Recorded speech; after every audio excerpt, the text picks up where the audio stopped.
Hello, how's it going? So, this is a PowerPoint you downloaded about the rise of the novel. I can use this. Yeah, yeah.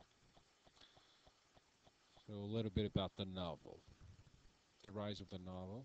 The increase of the reading public in the Augustan age was due to basically the growing importance of the middle class and individual's trust in his own abilities and the practice of reason and self analysis. Okay, this resulted in many things, right? So let me go back to this.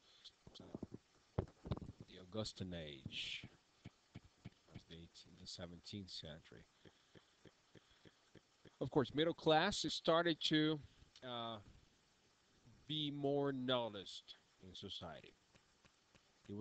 There was an important growing of the middle class, and because middle class was growing, they wanted to show themselves as readers, as intellectuals.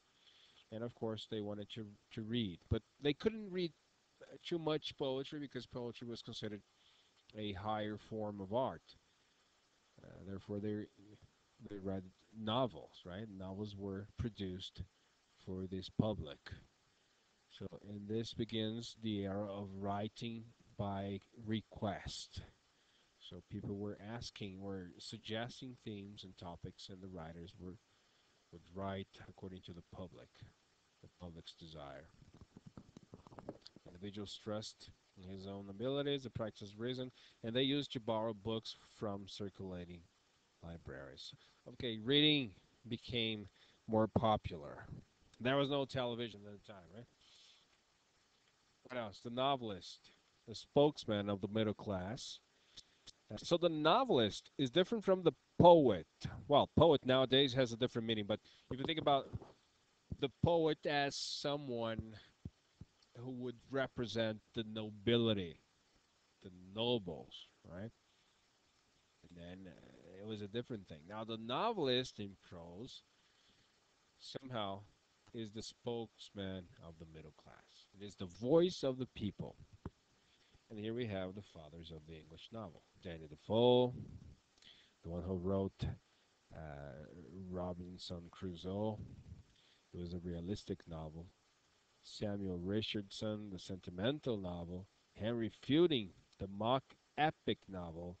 And Jonathan Swift, the satirical novel. This is what Virginia Woolf would call them as materialist writers who are only concerned with the body and not with the spirit, and write endless stories. Of course, Jonathan Swift here is a little bit different, right? Because his novel is satirical, and there is a bit of uh, I wouldn't say genius on it, but it is very smart. You have to think a little more to read the story because it's a metaphor, not just a story with movement and all that. And then the novelist's aim to be understood wildly. He wrote in a simple way. Realism, not only linked to the life presented, but to the way it was shown.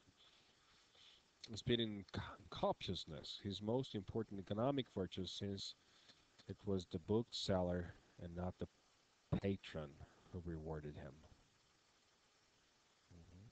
So the patron, like the mecenato, yeah, people would sponsor arts. Now you make money if you sell. If you don't sell a book, you don't make money for that. And this is the rise of the novel. And most of them were realists. The characters, the hero, bourgeois, self-made, self-reliant man, the mouthpiece of the author. The reader is expected to sympathize with him. All the characters and had contemporary names and surnames. Robinson Crusoe. And then struggled for survival or social success. Mhm. There is always a hero, and the hero represents the author. Of course, the reader somehow not is not just a recognition of the reader's self into the text, but they are expected to sympathize with it. All right. And then a setting, chronological sequence of events, references to particular times of the year of the or the day. I was born in the year 1632 in the city of York.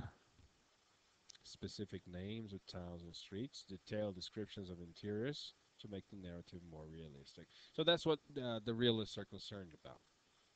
They're concerned with description, representation of reality, and of course, action, movement, concrete things. And of course, names of cities and people and streets and descriptions of insides of the house, etc. Somehow make this more real, right? And then Aristotelian way, perhaps. Narrative technique. So we got Defoe, Swift, and Richardson.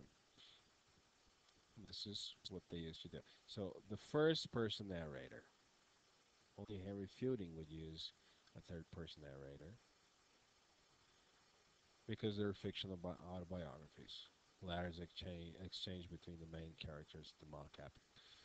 Well, I don't know who said that. Maybe uh, Emerson or Thoreau. I don't know. Maybe Emerson said there is no history. There is only biography. And biography, when you consult literary formation, it's concerned not only just talking about the author's life, but when the narrator is the main character of the story, it is different. The reader can relate a little longer with the character because it's detached from the author's experience. Themes, real life, everything that could affect social status, the sense of reward and punishment linked to the Puritan ethics of the middle class. All right, that's it. So this is the rise of the novel, written by uh, Belinda. No, no, no. This is the picture. Zanichelli. All right. Thank you. See you later.